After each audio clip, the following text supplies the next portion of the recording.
Assalamualaikum warahmatullahi wabarakatuh. Salam kawilujengan kagem kita sedaya.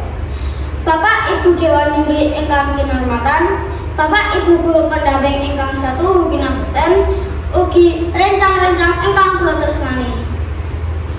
Langkung rumiyin monggo kita sareng-sareng ngaturaken raos puji syukur dumateng Gusti Allah ingkang paring rahmat hidayahipun sehingga panjenengan lan kula saged makempal wonten adicara lomba andon wasis basa Jawa kanthi sehat walafiat. Shalawat salam tansah kita aturaken dumateng junjungan kita Nabi Muhammad sallallahu alaihi wasallam. Mugi-mugi kita sedaya tansah pikantuk syafaatipun, amin ya rabbal alamin. Salajengipun kula ngaturaken agunging panuwun amargi wonten kalodhangan menika kula dipun paringi wekdal kagem ngaturaken sesorah babagan pakulinan becik tumuju lestarining basa lan sastra Jawa. Bapak Ibu Dewan Juri ingkang rencang-rencang ingkang kula tresnani, sakmenika sampun kathah sanget tiyang Jawi ingkang sampun kesupen jati dirinipun. Salah satunggalipun kadosta saben dinten sampun boten ginakaken basa Jawa ingkang leres lan trep unggah-ungguhipun.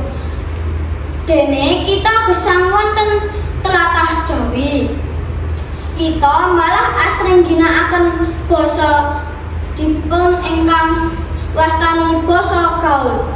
Amargi menapa kita sami sampun dijajah kalian perkembangan zaman. Nggih menika pengaruh negatif dening TV, HP, kalian unturipun pakulinan becik.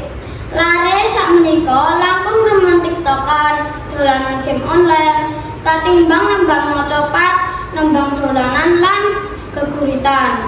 Dene wonten ing tembang mocopat lan dolanan kathah pitutur luhur ingkang kaamot.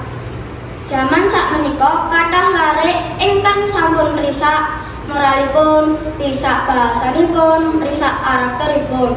Amargi menapa pakulinan ingkang boten sae ingkang dipun tonton kalian dipun mirengaken. Rencang-rencang ingkang kula tresnani, cobi kula tanglet. Pakulinan becik ingkang sampun dipun tilaraken sakmenika napa mawon.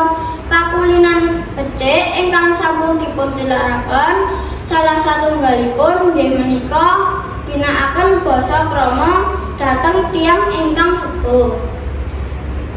Dene unggah-ungguh basa ingkang trep menika anggadhahi manfaat kathah sanget. Tuladhanipun nggih menika setunggal bekti marang tiyang sepuh, kalih kita saged ngajeni tiyang sanes lan ugi ngajeni diri kita piyambak. 3.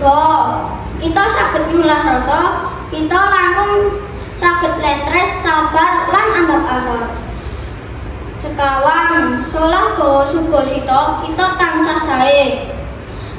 Gangsal kita saged mupuk rasa tresna ingkang ngadahi manfaat saged mraketaken pasederekan.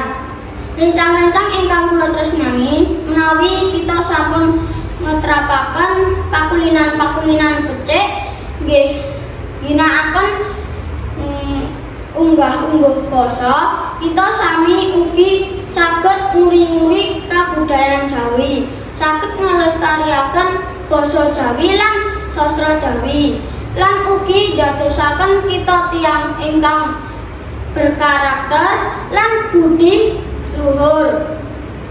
Mekaten kala wau ingkang saged kula ngaturaken, mugi-mugi kita sedaya sageta dados putra-putri ingkang saleh lan salehah ingkang tansah ngabekti dhateng tiyang sepuh, ugi saged ngetrapaken pakulinan becik supados basa lan sastra Jawi saged lestantun Bapak Ibu Dewan Juri kalian rencang-rencang ingkang kula tresnani mekaten atur kula mbok bilih wonten kalepatan lan kirangipun basa kula tansah nyuwun agung pangangsapi usana ning atur. Wassalamualaikum warahmatullahi wabarakatuh.